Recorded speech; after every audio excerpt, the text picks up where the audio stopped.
มาด้านนั้นเขาบอกว่าชิบุงอันนี้นะรถปัญญาใหญ่รถน้อยบอกว่าชิบุงเป็นอย่างปล่อยให้เขามาได้สิ่งที่เห็นเนี่ยบุเห็นอันหลายกว่านั้นไปเห็นไทยจนท่องตลาดเบียร์อันเบียร์ที่นำเขาจากประเทศใกล้เคียงจากว่าเรื่องสินค้านำเขาตัวนี้สิ่งใดที่เขามีอยู่แล้วกันยังนำเข้านี่ก็เห็นว่าบ่สมควรโดยเฉพาะเลยเป็นรถแก้เบียร์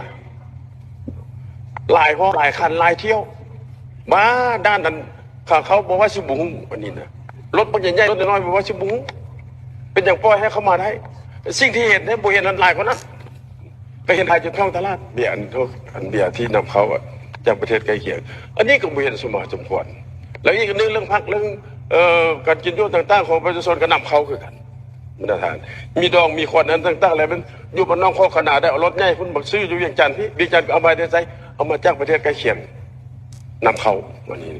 นอกจากนั้นเองว่าคันธาของโปแกตัวนี้มันจะเป็นการฝึกให้ประชาชนเขาที่มีแต่ซื้อกับซื้อบ่มีผลิตบ่มีปลูกนะมีแต่ซื้ออย่างเดียวนะอันนี้มันจะกลายไปเป็นปัญหากันว่าเขาจะเป็นคนขี้ข้านโบผลิตเกิดเป็นคนที่